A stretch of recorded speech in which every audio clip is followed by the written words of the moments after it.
Hello there everyone and welcome back. It's time to continue my run towards legendary ranking, and while I'm getting pretty close to concluding my time with at least focusing on Imperial Navy, but with how close we may potentially be getting, I might extend that a tiny bit. We will see what my next upcoming video will provide and judge then I suppose, but otherwise we're going to be doing a face-off against the Imperial Navy mirror match. And this opponent, I did play against them one time before, but that was that was a town merchant fleet there with one battleship and a handful of cruisers, I think. And sadly, I did not post that video since I had a strategy in mind I was experimenting with. This was back when I had the Apocalypse type of fleet, and I was going to utilize, the micro warp jump to see if I could dodge, or at least use the flagship to bait the initial seeker missiles and then jump into a gas cloud or jump into an awkward position, at least to avoid the seeker missiles. But I kind of did a stupid thing and forgot to actually equip the micro warp jump, so ultimately that strategy was kind of lackluster and did not amount to much. But I have an idea of what I want to do with town now, but we have to face off against them first. Is a bit of the catch. I have been eluded on Tau adversaries, but we're going to see how this varies up with an Imperial Navy matchup, or at least a mirror matchup, since I did say they were a town merchant fleet player before that I played against, and they are utilizing one Grand Cruiser and a bunch of Dictators, oddly enough. And in truth, when I reminisce on after this match, it's pretty comparable. It's pretty similar to a match I had way back in Armada 1 during the Championship Series, where I faced off against a Chardalon, was it? Who was utilizing all Dictators and going to be doing the same kind of strategy we're going to be seeing here. I'm just going to have to look at this video to see how I can improve on that, since I felt like, at least back then after 2 matchups against the Chardalon, I felt like I knew how I could abuse the all Dictator type of fleet, essentially. Well, was it really all Dictators? Since how Armada 1 builds your fleet's a little bit different. Either way, the Dictators are realized. I was conveniently looking at the gas cloud to see what they were launching, but sadly, due to the lock-on on my ships there, my fighters aren't really patrolling my flagship like I want. Although thankfully, I am going to be able to launch them back out before the fighters reach me.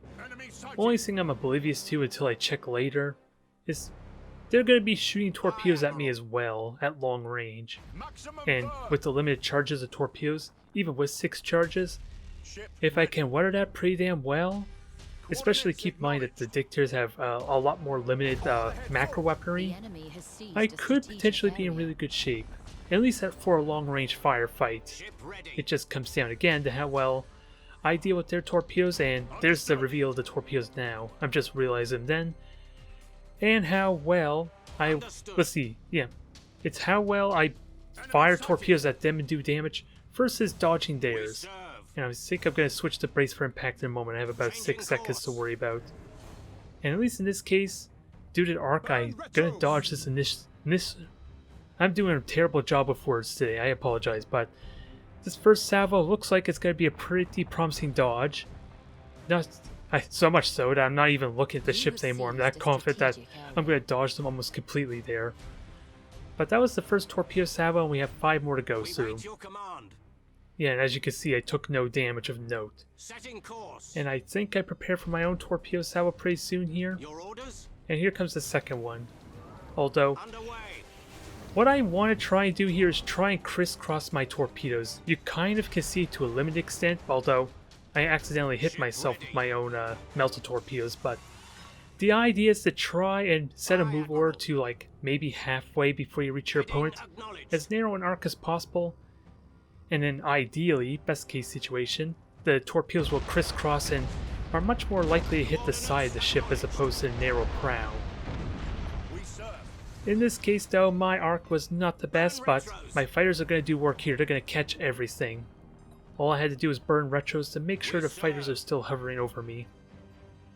And we're seeing a little bit of that now, at least with these narrower arcs, but it's not quite a crisscross.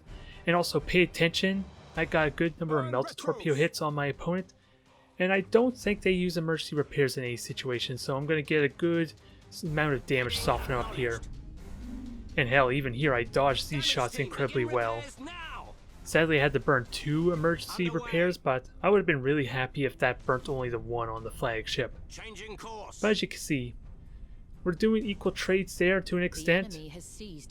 My stasis bomb sadly was completely useless in this exchange. That's the only thing I didn't like about that, since it could have given me more time to shoot, or at least shoot down the torpedoes. And sadly, this arc is going to be very effective, just due to the closer proximity. Well, I only took maybe 2 torpedoes each, but the fighters there easily negate mine. It's hard to say if I actually got any connections, but hey. I think that was 4 shots of theirs and maybe only 1, well 2 of mine technically. So, if this could continue on, especially with my additional range, keep my dictators have shorter range macro cannons, and with this disruption bomb I could get some really good critical hits. Sadly, I foolishly think maybe I can avoid most of these torpedoes by boosting out, and there was a window for maybe the back cruiser to kind of avoid the ones there with that little gap. And it wasn't terrible, only 5 torpedoes actually connect, but with them being melted torpedoes, that's still going to hurt a lot. It's going to do a lot of morale damage, it's going to do a lot of actual damage if I am not careful. And with this exchange, we're getting to a close range firefight even. And the important thing to keep in mind, I have Coex's Assassin, they have armor-piercing ammo. And I found that out by selecting a frigate earlier, so I noticed going into this engagement. It should not be that significant since our broadside armor, my macro cannons would technically still be better, and it's really damn good exchange here with a possible mutiny on the 1 cruiser there with its fire.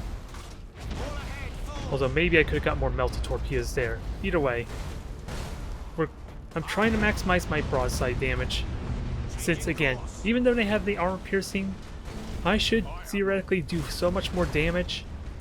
It's just a matter of how well I can deal with their bombers potentially, with my brace for impact stance up, and if I'm paying attention, maybe my fighters can intercept and snag a couple of them. And another thing to note is my opponent is prioritizing my deck for mutinies and I'm prioritizing engines, which ultimately may help me since I get better freedom of movement to an limited extent, being able to do these high energy turns sometimes, since as an example I dodged those torpedoes there decently but not perfectly on the flagship. And the Grand Cruiser's now in on the fight, doing a good amount of boring on this 1 cruiser, and do I connect? Nah, I only get 2 fire assaults. It's sadly, I can't rally my flagship. The deck got permanently destroyed at inconvenient time last, so that's out of the fight because I was thinking of maybe using its rally. And hell, I should have been using summary execution to help in this regard. Since once the decks are permanently gone, again, my opponent's strategy is to beat me through morale. So instead of repairs, I should be boosting my morale. I did a terrible job paying attention to that. But it's still close, it's still tense. And I still got a decent amount of health on the ships that aren't crippled just yet at least. Just not getting the best opportunity with my torpedoes, alas. But thankfully I have other opportunities to kind of change. So that 1 cruiser should just die. Yep, that cruiser's dead.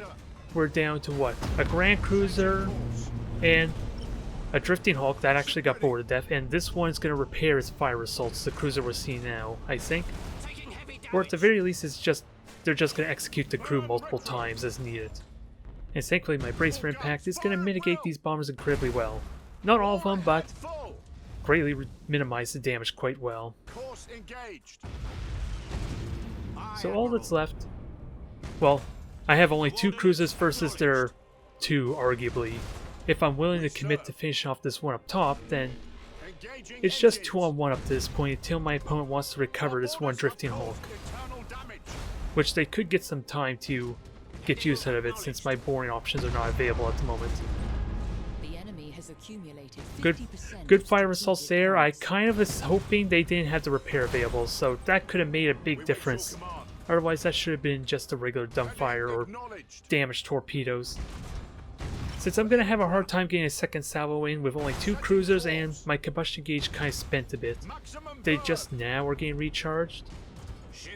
So I'm going to try and follow up on that. These torpedoes sadly are going to whiff a bit just because I didn't account for the turn the best. But the ramming damage is still doing good. Remember, I have 83 armor prow, so ramming is not terrible, it's just the morale damage I need to pay attention to, since I am at risk of this going horribly. And with that one cruiser being dealt with, it's just a Grand Cruiser and it's very flimsy on the morale front. I just need to force a mutiny and a little bit of boarding, which is what I'm trying to do right now. Sadly, I did a terrible job of trying to get the Cobra to join in the fight. But the torpedoes finally stick.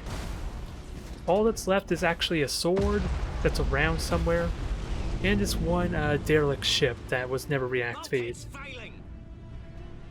Now we just have to hunt down where the sword is, because the score is actually still pretty good for me. I have an Overlord, keep that in mind, so it actually can capture objectives incredibly damn well. I just gotta deal with my morale, just in case a random ram attempt or something unexpected causes it to mutiny. Since its deck's temporarily down and I'm trying to focus on morale, keep that in mind too. So I haven't ever had a real chance for these 2 ships to repair their deck. And with their low health, I'm not actually getting that whole... I'm not getting a whole lot of morale either. I could be entirely wrong, but I think my Overlord never got any morale, or is it still on cooldown? Hard to really say, but I'm going to try and finish off this one cruiser just in case, for the additional points to even it out, and again to try and kill off in case it does get reactivated, since it can still grab this one objective really well. But that's the idea there, and oh, this is something to pay attention to. I'm actually going to rewind that quickly, which is something I have the convenience to.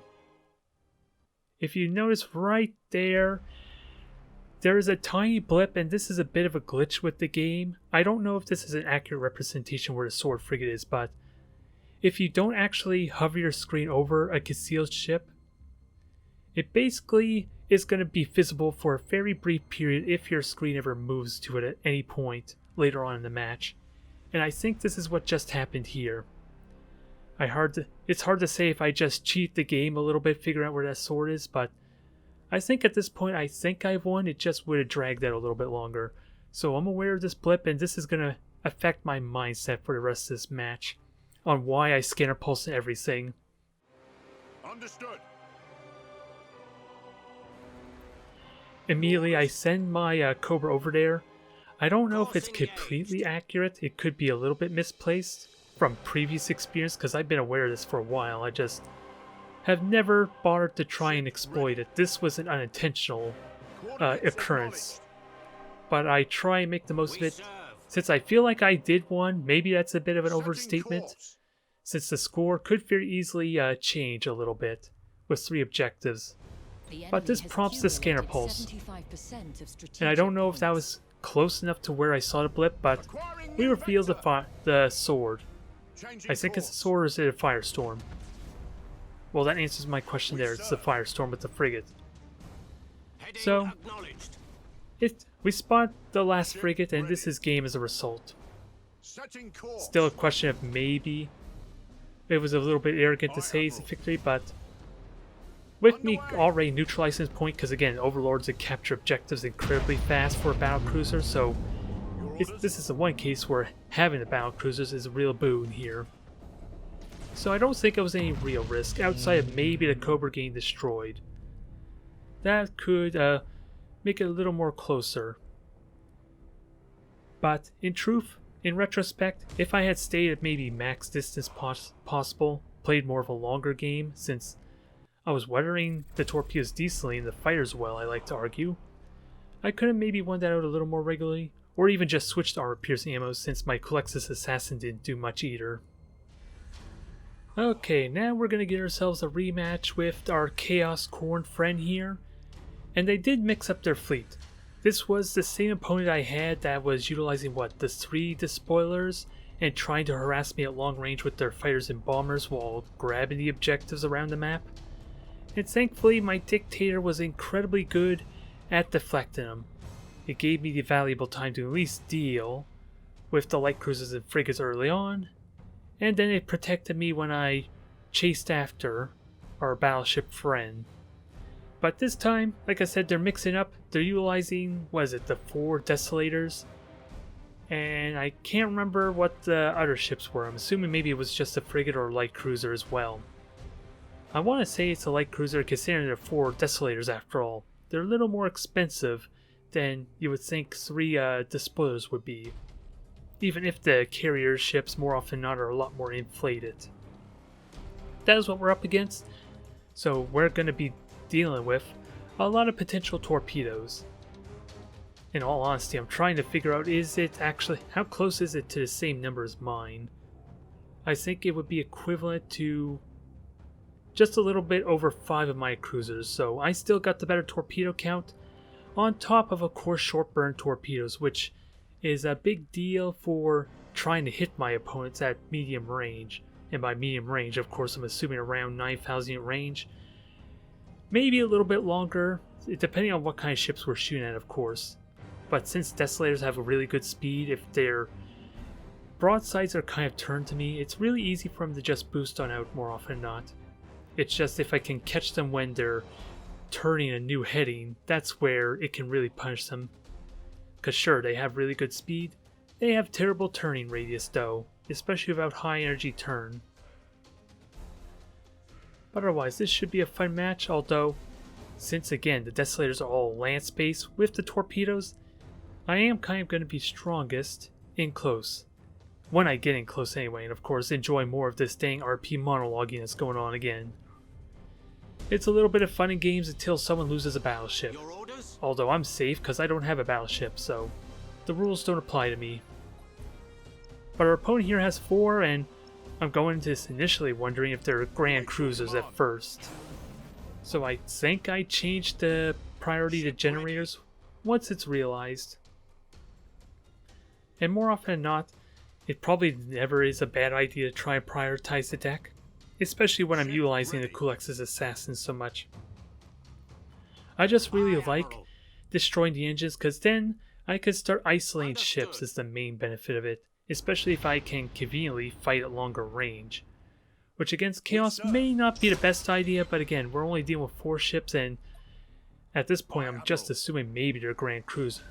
Grand cruisers? The carrier grand cruisers possibly would at least seem accurate with the number of ships we're seeing. Because I didn't realize Chaos had the points to afford maybe 4 battleships. Although I guess I shouldn't be surprised, I've seen plenty of 4 battleship Imperial Navy fleets already. But we're going to reveal them in a moment. And then, do I change my priority to generator or not? Although, I don't think I get a chance to because the torpedoes are immediately launched, so I keep constant tab on their heading, mostly, while avoiding this beacon. I did a complete 90-degree turn, hoping to dodge the beacon, because of course, with their long-range weaponry, I don't want to give them any free shots.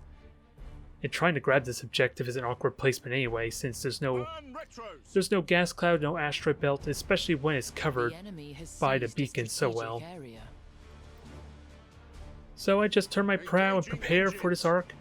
I was really reluctant to maybe using the brace for impact, but my thought process here is maybe my stances will be back up in time for the actual engagement, or at least when I'm ready to commit to an engagement. So we dodged the first salvo, sadly missed time the one arc here, and maybe boosting forward carelessly probably made those torpedoes hit me a lot more likely. Since every little second counts when it comes to shooting down torpedoes after all. But I have a gas cloud here. This is another reason why I tried to avoid the beacon. So gas cloud will avoid all this fire there. My ships are safe with very minor hull damage, although one of my damn prow torpedoes got destroyed because of those salvos, so a little unfortunate. We're now on even footing pretty much for the torpedo game. But I have 2 frigates in perfect position to start scanner pulsing these, so even though they got some early shots in, now I can return the favor. I'm just not going to have to lock on to be able to hit with everything just yet. And I'm trying to figure out, I'm not quite in range. Well, I'm in range of his disruption bomb, just not for stasis bomb. And I try and prepare for a torpedo, especially when I see him starting to turn towards me, I think. Or at least I immediately prepare for it. And this is my response, I suppose. Instead of turning my prow to him, I'm just going to stasis bomb and use the fighters to kind of maximize my shots on him. I almost misremembered this little fact. So stasis bomb is up. That basically will deal with torpedoes, but sadly, I think my fighters are not in a position to shoot at them without getting trapped themselves. If they could shoot them, that's fine, but... Alright, so they're getting one salvo off.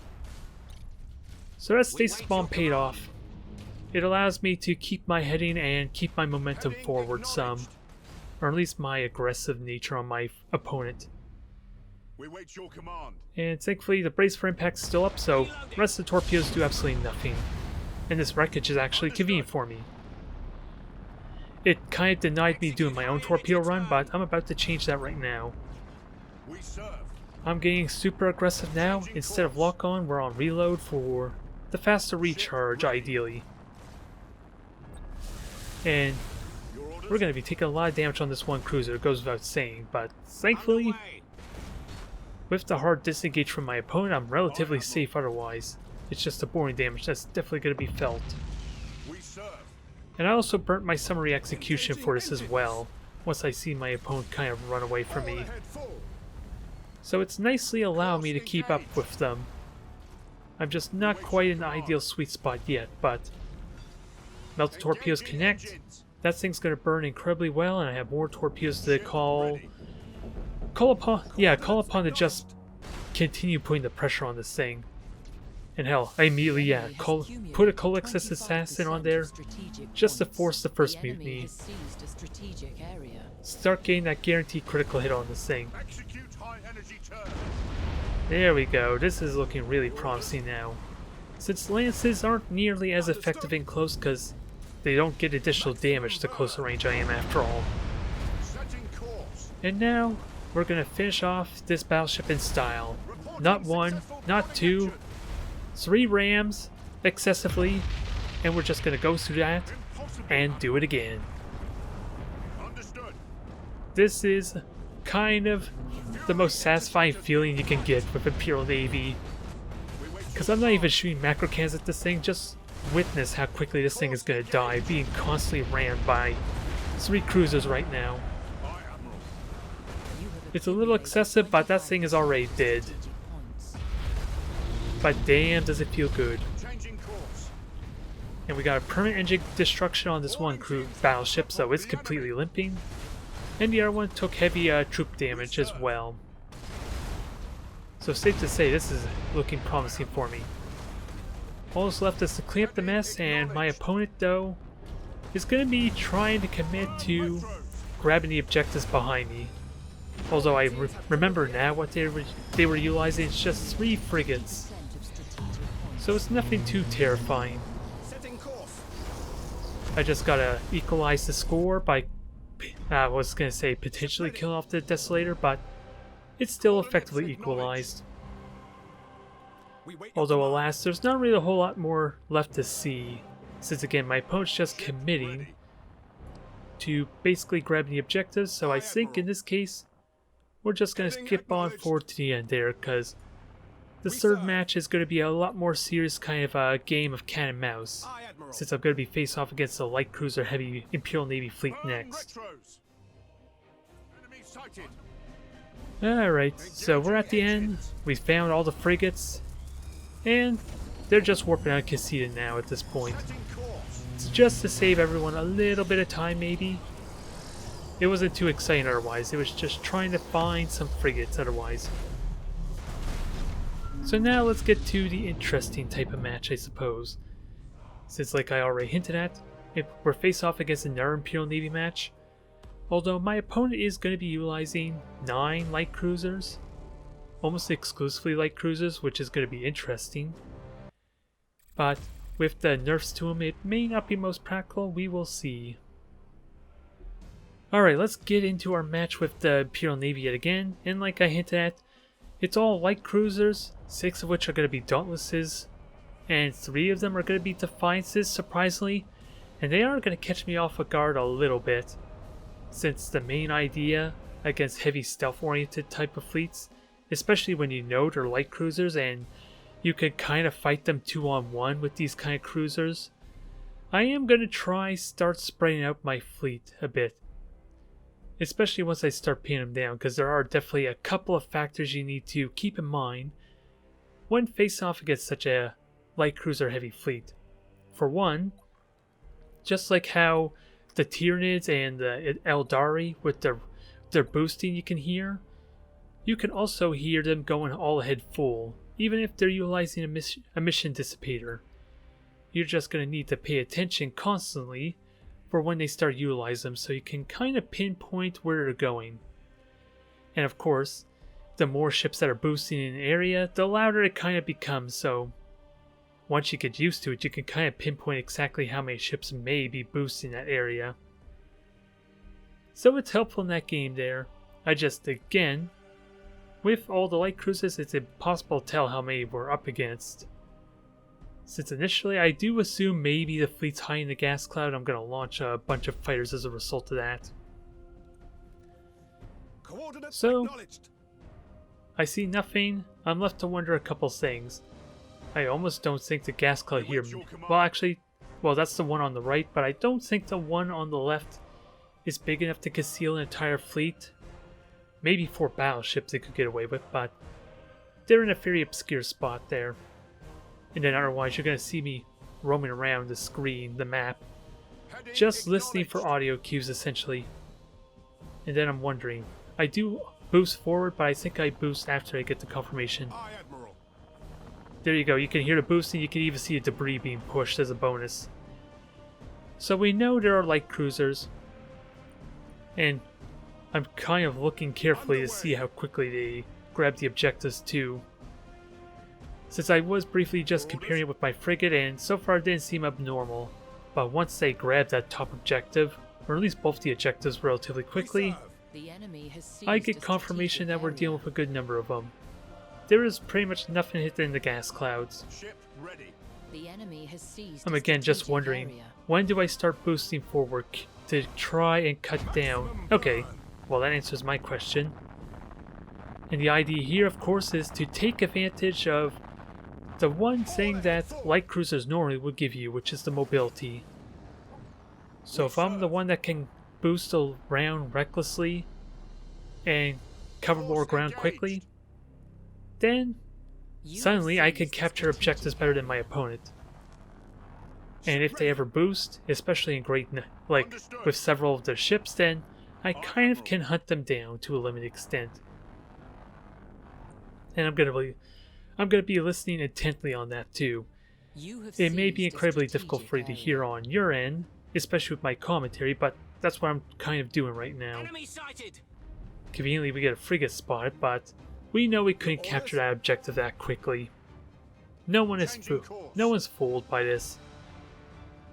But again, I'm listening for the light cruisers, and what's going on is they're actually circled around on my right side. So you'll hear that pretty soon once I get on the objective, I think. Because then I start preparing to turn my heading some. We wait your command. Meanwhile, the other 6 light cruisers are grabbing points on the left, or at least 3 of them are anyway. So I do need to start gaining points and at least start gaining something to my advantage. Now, do I hear the boost here? I know I hear them pretty soon where the light cruisers are. There they are. I can hear them. Yeah, and I even make mention of it, so I know where my opponent's at.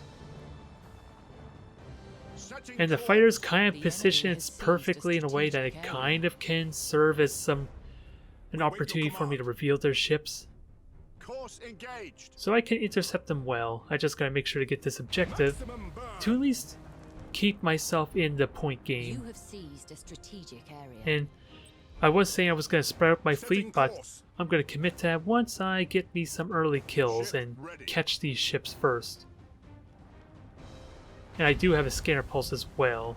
Thankfully, I'm not abusing that one weird little glitch that I mentioned before in my first mirror match game, but I already know where they're at. There's no cheating here at least. It's just a question of when I scanner pulse though. That's the only thing I'm not sure about, so I basically burn as much as I can with my combustion gauge on the frigate and see what we find.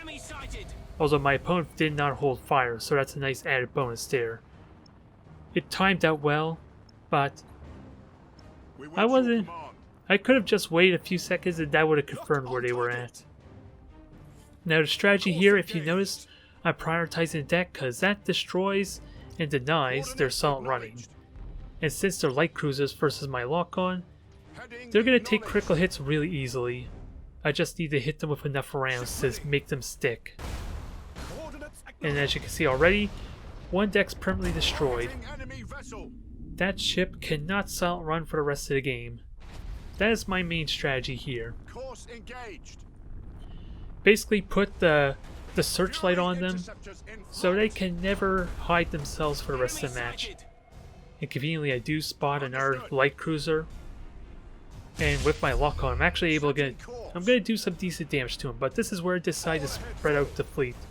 You're even going to see me rebind them. Yeah, group 1, group 2, so now we're splitting them up, because I know where 3 of them are. I'm kind of oblivious to how many there actually are, but I'm assuming there's at least 6 of them. 2 squads of 3 at least. And I know where the other ones are because my opponent again unfortunately is not holding fire. So I can kind of tail them really damn well. And hopefully I can try and pin down the other group that's trying to grab the point behind me, because I actually have 3 objectives right now. Even though with the higher mobility and the solid running, you figure my opponent might be in better position to do that. You have accumulated 25%. And there's our confirmation of the other squad. I do blind fire the torpedoes. I think some of these do hit. They could have been aimed a little bit better, I think. But again, prioritizing the deck on them and trying to see if anything sticks. I'm more worried, or rather I'm not worried, I'm more interested in making sure I can see them for as long as possible. Especially with another permanent deck destruction right there. Sadly, we didn't get to snag ourselves a 3rd light cruiser to kind of cripple. But that's 2 light cruisers that are now revealed permanently until the repairs are done on the one deck. Oh, they're all Dauntless Mark 1s, I think, with the lances. So that is interesting, but they're definitely limited in their range if they want to try and engage me, though. And now, what was it? I'm trying to remember. Did I destroy the one cruiser that I was chasing after? I don't think I did. Disengage! Disengage! But I know we got at least these 2, and I'm going to try and kill them off. At least make my life a lot more easier as a result. Since now I'm going to seriously start considering spreading out my fleet into 3 groups now. Since we're getting to the point where my opponent is going to... Yeah, they're going to have the 3rd point, but I at least have a nice decent lead here. And with these long-range kind of solid run shots, they're not doing notable damage just yet. And hell, yeah, I just destroyed another deck. Was that it? Or was... No, that was the one I was shooting at earlier. I'm just trying to kill off while making my way over on the left side of the map. All the while trying to wrangle these, or at least keep them away from my objective. Because the amount of time it'll take for me to get back to my points is going to be a ridiculously long time, especially with me constantly burning my combustion gauge too. But this light cruiser's limping. They haven't repaired the deck yet, thankfully. But I do need to kind of kill it off quickly, since repairs should be back up shortly, if nothing else. And hell, I don't even split them into 3 groups, I split them up into 4 groups. So this is where the Defiances are going to catch me off guard some, since they were actually the ones that grabbed the points on the bottom left.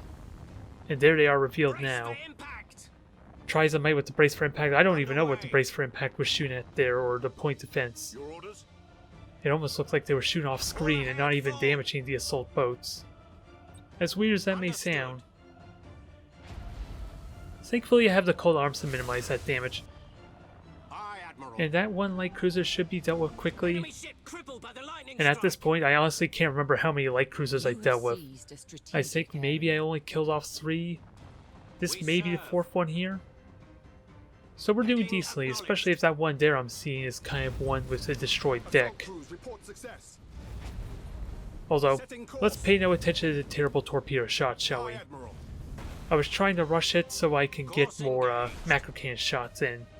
Since this thing is almost dead, Engaging engines. it's just going to take a little more time to finish off though. Okay, so Enemy sighted. maybe that would be my 4th there, so I Underway. probably destroyed 3 light cruisers, and this we're very likely to destroy ourselves a 4th right here. Because that easily made up for the last terrible torpedo shot, I gotta say. Ship ready. And with You this have objective grabbed, accumulated 50% they're of easily going to be strategic outnumbered points. down there. Even though this one overlord is going to be crippling. We wait your I command. deliberately made sure the single lone cruiser here Coordinates was an acknowledged. overlord, at least. Also, the dictator down below. It may be a dictator, but at least it can protect itself against what I know is to be a defiance, at Your least. orders? Now that they were kind of revealed to Our me. borders have caused internal damage. But at this point, that was immediately fast repair, I gotta say. Good God, that was almost disturbingly fast. To the point that could have easily been. You Enemy could have burnt sighted. that too early, possibly. Either way, these are the last of the cruisers. There isn't really much else to say aside for the fact that I get to talk to this player a little bit here. Apparently I introduced him to this game, sounds like, so I'm a little bit flattered, but it is going to start slowing down. Course engaged. So I'm just going to jump on ahead towards the end of the match. Boarding teams have Although, crippled the enemy. I am going to say my dictator takes a ridiculous amount of damage since my fighters protecting it kind of got Engaging overwhelmed engines. some. Alright, we're about another 30 seconds from victory. I was a little bit late getting these 2 cruisers to the battle, but as I said, my dictators have surprisingly gained overwhelmed here. Aye, Sure, it Admiral. may not have the firepower, but Setting the course. bombers apparently are doing work. I honestly can't remember though if I used brace for impact or not. But without a doubt, my fighters have probably been getting shot down, We wait your command. with 3 light cruisers such close proximity after all. Coordinates acknowledged. But that was still an interesting match. It's a shame the light cruisers are not popular anymore, mainly, well, for multiple reasons of course. The reduced amount of shots you get with your boarding and torpedoes, how fragile they are on critical hits, and of course, their biggest loss, they can't capture objectives quickly enough.